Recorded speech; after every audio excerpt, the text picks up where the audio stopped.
Miara-misaotra an'Andriamanitra isika ravana tonga amin'izao volana Jolay, volana fahafito amin'ny taona 2024 izao. Ary misaotra an'Andriamanitra koa ny amin'izay azontsika lohahevitra vaovao indray enti-miaina, iorenana araka ny voalaza hoe manaiky ho iraka ny mpino. Manona ny fahasoavan'ny Tompo amintsika tsiraray avy ary indrindra, manona ny fiadanan'ny Tompo ho antsika zanaka ny fiangonana ampielezana izay tonga amin'ity fotoana nanasanantsika ity. Josoa toko voalohany 12 hatramin'ny 20. Ny Jaona toko voalohany 15 hatramin'ny 20. Ny Korintiana 2 toko 5, ny 9 hatramin'ny 1. Ireo perikopa novakina amin'ny sesy tamintsika izay isaoran'ireo solontenan'ny zanaka ampelezana nitondra izany tamintsika. Ireo no indray anorenana ny afatr'Andriamanitra amin'ity anio ity. Manaiky ho iraka ny mpino. Engane ny fanahy masina hitarika antsika mba hampiorina antsika bebe koa amin'ny finoana ary hatakarahantsika ny hoe manina moa isika no tongeto anaiky ny iraka ny Tompo isika.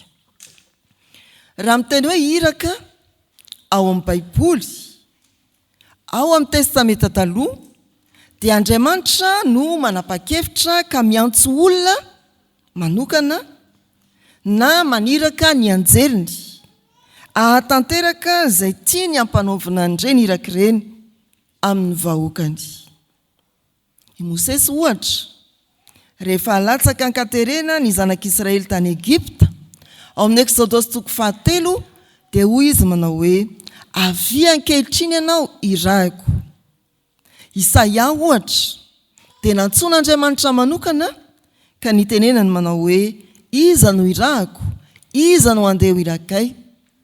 Dia hoy izao Isaia ny mamaly, inty aho irao aho. Ny Isaia toko 9.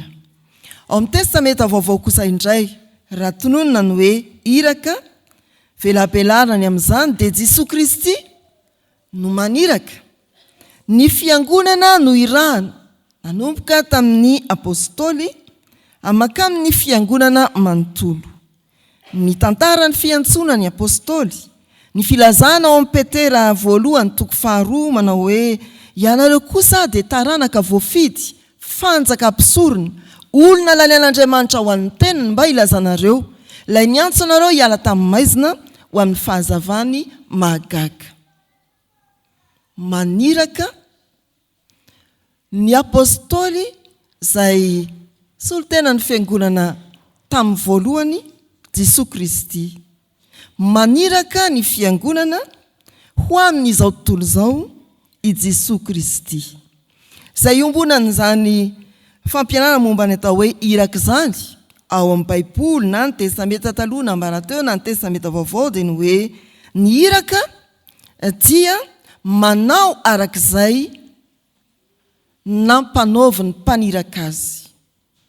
Tsy hoe nirahana ry Mosesy, ry Isaia, ny apôstôly sy ny fiangonana tamin'ny fotoanany dia nanao izay tiany atao, nandeha ka nandeha, fa ny tiana atao ihany ny atao, fa ny iraka dia manao arak'izay lazainy ny mpaniraka.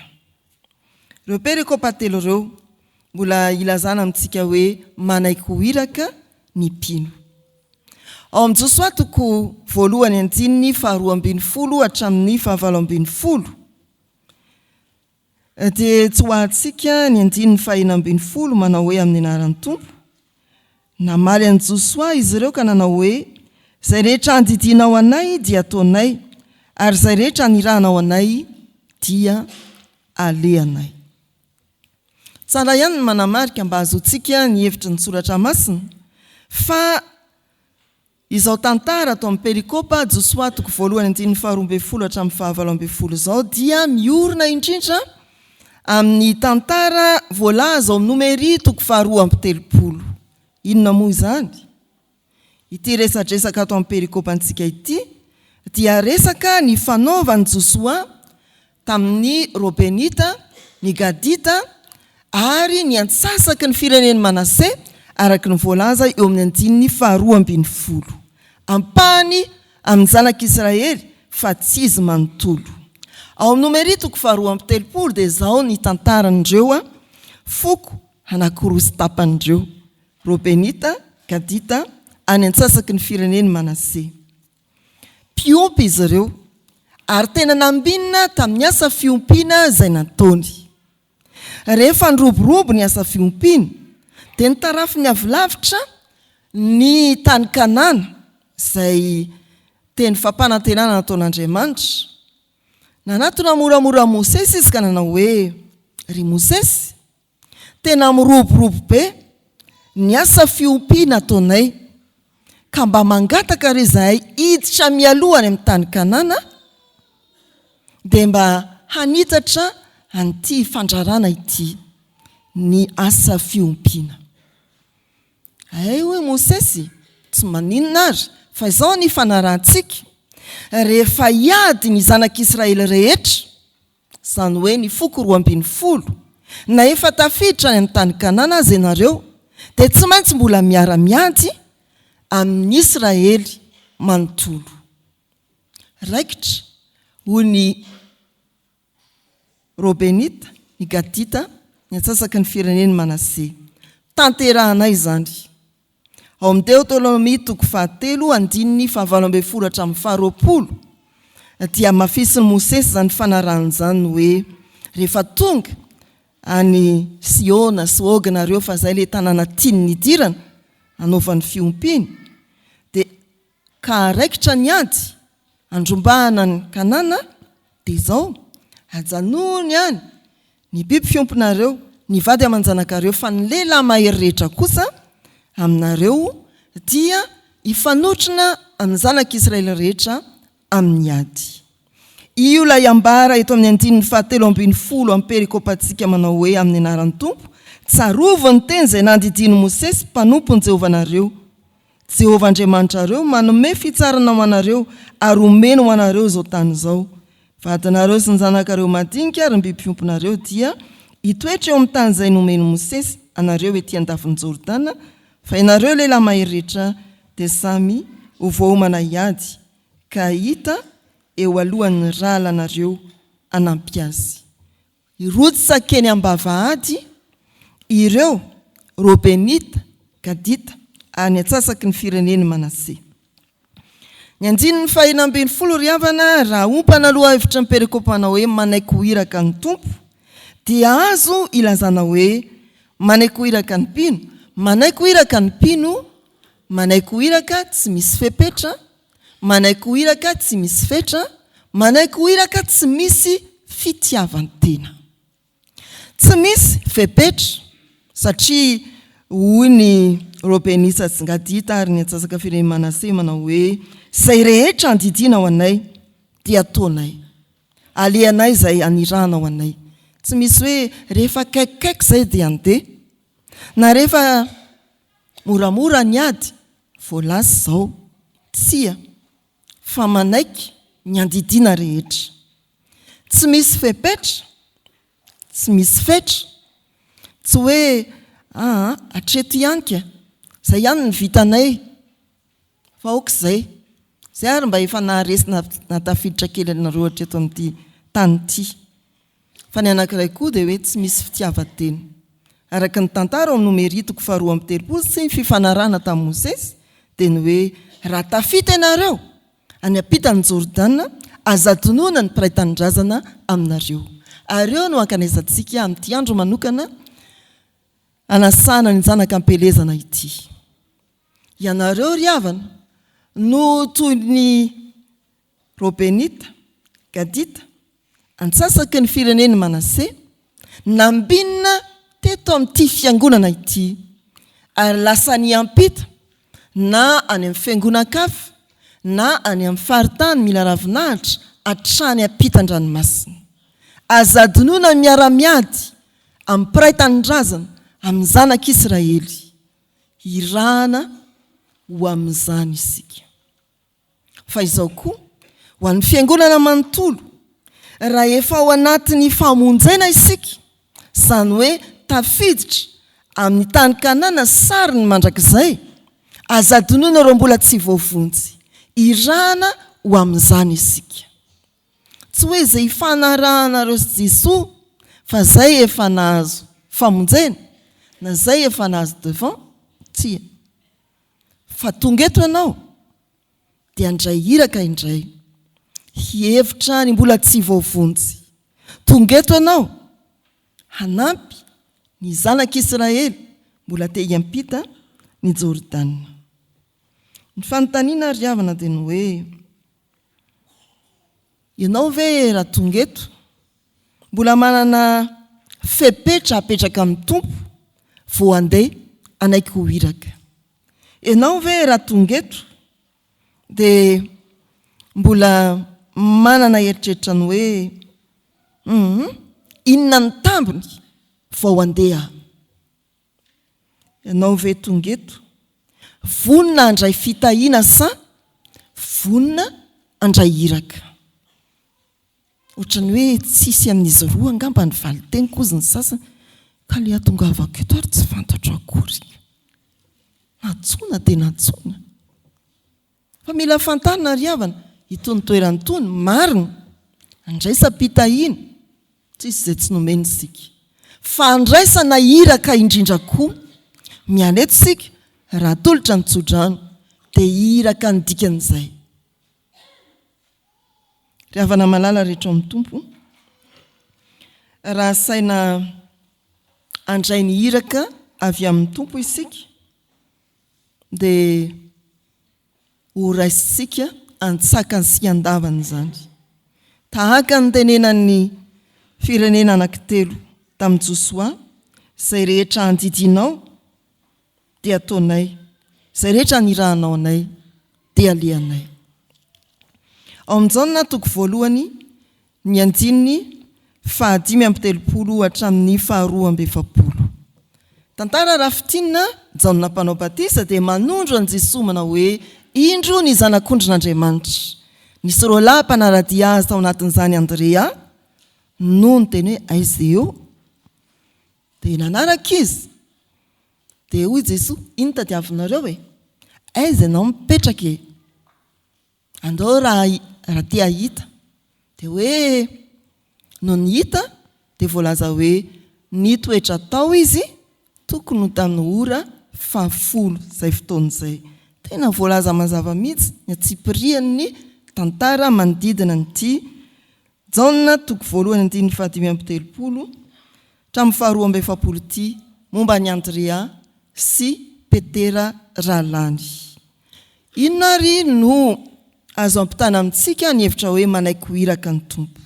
Ato amin'ity perikopa ity dia tsy misy filazana mivantana hoe nirahaniza na nirahaniza i Andrea ho any amin'ny Simona rahalany ka hitondra azy eo amin'ny tompo.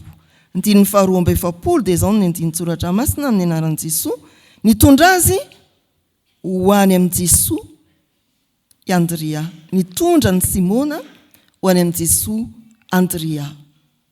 Naniraka ny tenany. Tsy misy filazana mazava hoe nirahan'i Jesosy izy ndana tadiavo ny dralanao. Fa rehefa nahitan'i Jesosy izy niara-mipetraka tamin'i Jesosy dia tsy tafandromandry fa ndeha ho any amin'ny rahalahy ary hitondra azy ho eo amin'i Jesosy. Ry havana malala, ny olona tena nifanena tamin'ny tompo, nahita ny tompo tao amin'izay toerana nisy azy. Ohatra hoe niditra fiangonana anankiray ianao ka taony nandretory-teny, nahiratra ny masom-panahinao nahita ny tompo. Ny olona toy izany dia tonga maniraka ny tenany, hitady ny rahalany mba hoentina eo amin'ny tompo koa. Amin'izao fisian'ny karazana fitaovan-tserasera mandroso dia mandroso izao ry havana, dia mora ny mizara vaovao, mampatahotra, mampalahelo, vaovao ara-politika, ara-piarahamonina, mora ny mizara sary. Tsy azahoana n'inona hoe lavaka tseky mahita daholo ny rehetrarehetra. miandry commentaire sisa. Dia zao tato ato dia misy an'ilay hoe fitadiavana zaza na tanora eny ray aman-dreny very azy. Dia inona hitantsika ery ambony ery? Partageo max. Zay moa le araka ny ahitantsika azy ny ilazako azy. Vetivety koa dia hitanao hoe misy fizarana efanjatonjatony. Vetivety. Ary misy zavatra tena mahagaga mihitsy koa aza hoe tony ve dia misy partage be dia be. Fanontaniana ho antsika kristianina dia ny hoe ianao ve tena mihazakazaka mizara amin'ny raha lahinao ny fahatsaran'ny fiainana nahitany Jesosy tahaka ny Andrea. Fiangonana ry havana tsy nantsona anangana vondron'olona anaraka olona fa nantsona hitondra olona anatona ny Jesosy Kristy. Izany no iraka ampanaovina antsika. Raisy ny olona, tairo ny olona mba hanatona any Kristy. Ento tahaka nitondrany Andrea any Simona rahalany eo amin'ny Jesosy ny olona akaiky anao. Raha nantsony sika fiangonana hoe ndao tairo ny raitapo amintsika na ny havantsika anao zanaka pelezana dia misaotra ny tompo. Tena misy mpiara-mivavaka hoe io fa nitairiny ny rahavaviny, io fa nitairiny ny raitapo amin'ny ray aman-dreniny, io fa nikofokofohany ny tatsy sy ny taroa. Fa misy amintsika mbola hoe angamo misy an'izany tonga teto regninao niditra hoe zanaka pelezana izakory eo mamaky tenin'ireo. Fa ity jaona toko voalohany ity ry havana rehefa nahita ny tompo i Andrea dia nitady ny rahalahiny ka nitondra azy teo amin'ny Jesosy. Ho antsika reny fiangonana tanterao zany iraka zany, tsy ho an'ny zanantsika ampelezana ihany fa nireo ampielezana indrindra mbola tsy nifanena tamin'i Jesosy. Iraka lehibe ampanaovina antsika zany ry havana. Ao amin'ny Korintiana 2:5 andininy 9 hatramin'ny 12 perikopa misy ny tsenjery mofinaina amin'ity volana jolay ity. Tsenjery moa dia ilay manao hoe raha misy olona ao amin'ny Kristy dia olom-baovao izy, efa lasa ny zavatra taloha indreo, tonga vaovao ireo. Fa ny andininy 12 ry havana no raisitsika milaza manao hoe ny anaran'i Jesosy iraka solon'ny Kristy izahay. Tsy hoe miteny momba ny Kristy fotsiny fa misolo tena any Kristy. Zany hoe ny olona mijery ny fiainantsika kristianina, ny olona mahita antsika pino dia tsy maintsy ahataratra any Kristy eo amintsika, ny amin'izay lazaintsika, ny amin'izay asa ataontsika.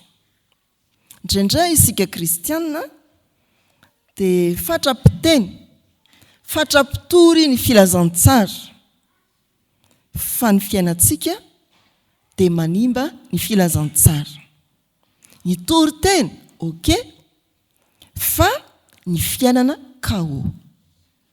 Mila meritreritra sika fiangonana ry havana. Tena maneho an'i Kristy ve ny fiainantsika. Iraka solon'ny Kristy izahay. Ny kristianina, ny mpino mpanaradian'i Kristy dia mampiraizotra ny fiainana manontolo amin'i Kristy. Hitantaratra eo amin'ny fiainako, eo amin'ny fiainanao ve ny momba an'i Kristy. Ety ampamaranana ry havana. Ny mpino manaiky ho iraka araka ny Josoa toko voalohany dia manaiky ary manaraka ny baiko ny mpaniraka, tsy misy fepetra, tsy misy fetra ary tsy mitady tombony, tsisy fitiavan-tena. Araka ny jaona toko voalohany, ny mpino nifanena tamin'ny tompo marina ka nahita sy niara-ny toetraminy tao amin'izay toerana ny toerany dia mitondra olona ho an'i Jesosy koa. Ary ny fahatelo, ny mpino manaiky ho iraka dia manaiky ho iraka misolo tena ny Kristy ety amin'izao tontolo izao. Ka ny fiainany andavanandro, ny fiainana amin'ny fanompoana aty am-piangonana dia samy hatarafana ny amin'ny Kristy avokoa. Kristy no iraka lehibe indrindra ary ifantohan'ny fiangonana raha voiziny izao loha hevitra izao. Tompo dia miteny manao hoe tahaka ny nanirahana ray aho no anirahako anareo koa. Jaona 2:20. Fiangonana iraka ho amin'ny fampihavanana hoy Paoly apôstôly. Fanontaniana, vonina andray fitahina ianao sa vonina andray iraka? Le tsy manahirana no tiako, le ho tahina fa tsy nirahana. Vonina anaiky ho iraka sika riavana. Ny mpino dia tsy hoe voavonjy ho any an-danitra fotsiny, fa voavonjy handray iraka hitory filazantsara eto an-tany aloha. Tsy ho any an-danitra fotsiny satria voavonjy, eny tsy mamitaka an'izany antsika amin'izany ny tompo, fa mialoha izany raha mbola eto isika, voavonjy ka irahana hitory filazantsara eto an-tany. Engany andray ny iraka izay ampanaovan'ny tompo antsika isika, ary araka ny voalazan'ny fireneny Israely, Robenita, Gadita, any atsasaka fireneny Manase, izay rehetra andidiny ny tompo antsika dia ataontsika, ary izay rehetra anirahana antsika dia andehanantsika. Amen.